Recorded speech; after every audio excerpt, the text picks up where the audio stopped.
lounge room in December 2017. All the circumstances when you put them together are just so remarkable that I just could not accept that Lynn Dawson would just disappear off the face of the earth without there being some human intervention. It just defies all logic that a mother would leave a 4-year-old, a 2-year-old, a family, a job and friends and just disappear. It's just not normal human behaviour for a woman with her intelligence, her community ties, the fact that she was employed, 2 kids, had a lovely home. It just doesn't add up. And I was very disappointed that the police investigation was so poor initially that Lynette Dawson was just treated as another missing person and it wasn't prioritised. They never looked at the issues of domestic violence. They never looked at the reality or the possibility that this was a homicide. Carl Milovanovich has been a powerful advocate for murdered women like Lynn, but he told me something else of great importance on that afternoon in December 2017. Carl spoke about the case of another missing woman, Bronwyn Joy Winfield. I had not heard her name nor anything about her 1993 disappearance until Carl raised it with me. There was very little publicity about Bronwyn over the years. Her case seemed to have fallen between the cracks. This is some of what Carl matter-of-factly told me then about one day, Bronwyn. just like that, An inquest he shut her eyes for the last Bronwyn time. Winfield. And that's and it. She had No 2 kids as parole. well. And she went to bed one night and she disappeared next day, and there was some suggestion from a neighbour that they heard the car reversing down the driveway and scraping on the ground, like some suggestion there might have been something in the boot, but she was never found. Same thing happened there. He was in Sydney, the husband was in Sydney, she was up there, she went to see a solicitor about organising a separation, got the locks changed to the house, he found out about it, drove up there, next day she disappeared. I did the inquest at Lismore. I had a very competent counsel assisting. It was a strong case, I thought, circumstantial evidence, referred it to the DPP, they didn't run with it. And when the DPP decides that they're not going to run a case, do they send to you or to the coroner's office a letter explaining why? No. If there's no explanation from the DPP in terms of detailed reasons for not proceeding, how do we know that they haven't just misunderstood the case? Well, I suppose that's always a possibility. At that stage of my career as Deputy State Coroner, I was probably just starting to do a number of missing persons cases that were historical.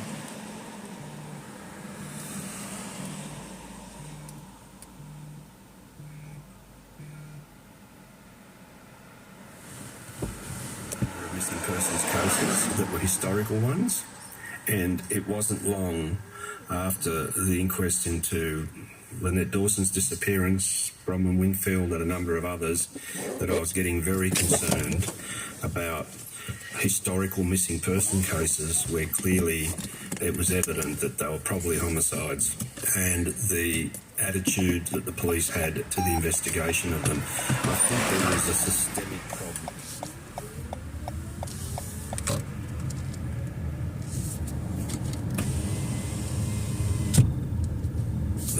I think there was a systemic problem in the police department in how they prioritised and triaged missing persons cases, and that was a systemic attitude the police had. You don't worry about investigating until you've got a smoking gun or some evidence of foul play. They'll turn up, or they've gone off with a boyfriend or something like that. I asked Carl whether this meant that a significant number of women who had been classified by police as simply missing were more likely to have been murdered. No doubt. No doubt. I've got no doubt about that. Absolutely. If you'd asked me this question 9 years ago before I retired, I would have given you a list of all their names. And I think the majority of the long-term missing persons cases that are still outstanding even to this day involve young women who have disappeared, and inevitably they are victims of homicide. It was chilling to hear this conclusion because it was also completely logical. I had a name, Bronwyn Winfield. I made a mental... Bronwyn Winfield. I made a mental note.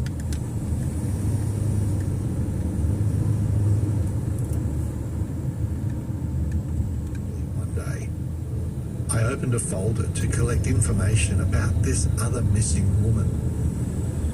In the second half of 2018, as weekly episodes of The Teacher's Pet were being released, I began hearing about Bronwyn Winfield from her family and friends and others. Each person who contacted me didn't know about the others. Everyone reached out independently. None of them knew that I had already heard about Bronwyn from Carl. In July 2018, I got an email about Bronwyn's case from Matt Fordham, the former police officer who had done a huge amount of work with Carl Milovanovich for his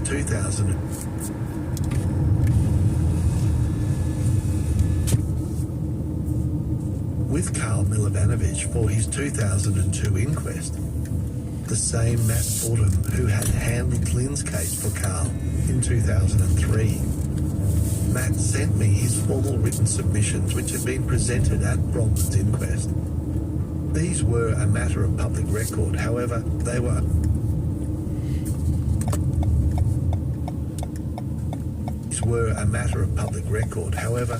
only lightly reported in the media. Here's a small part of the evidence Matt Fordham presented to the then Deputy State Coroner Carl Milovanovich in 2002.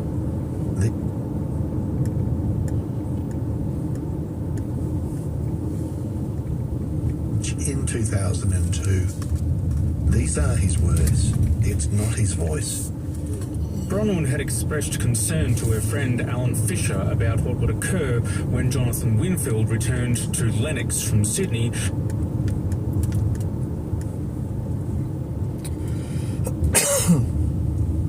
Winfield returned to Lennox from Sydney shortly before her disappearance. She stated that she was terrified about what he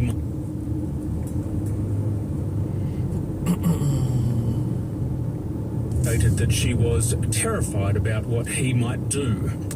A large number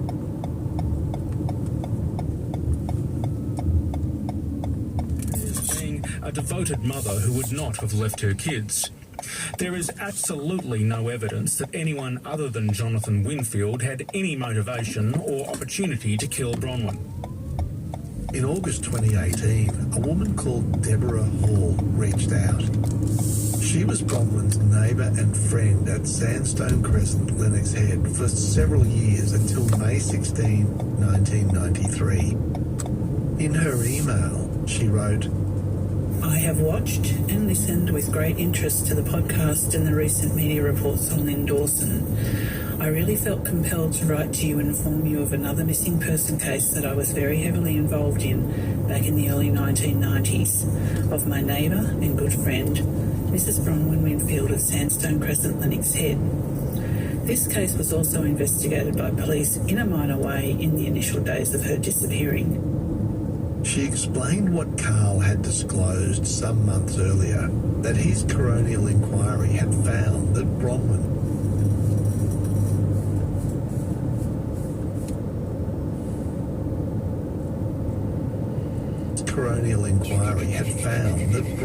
was dead. Deborah added, This inquiry deemed that a known person was responsible for her disappearance. It was recommended to the Director of Public Prosecutions to pursue it to trial. However, this never has eventuated, even though the coroner deemed there was enough evidence to convict this man. The reason stated by DPP was that, as there was never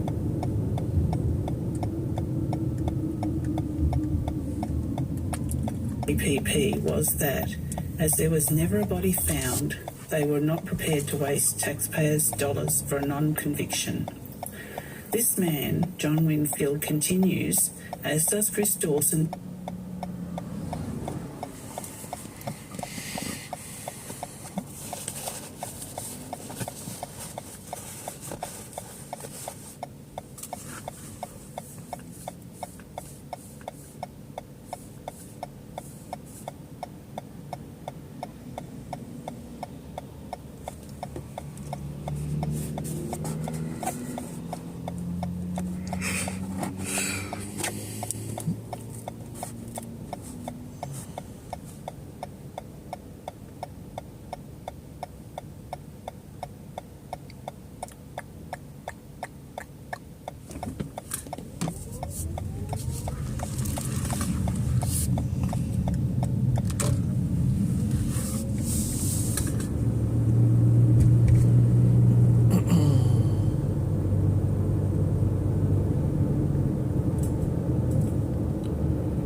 Hello, how are you?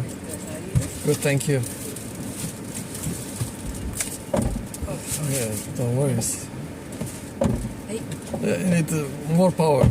Yeah, good. Thank you. Yeah, no worries.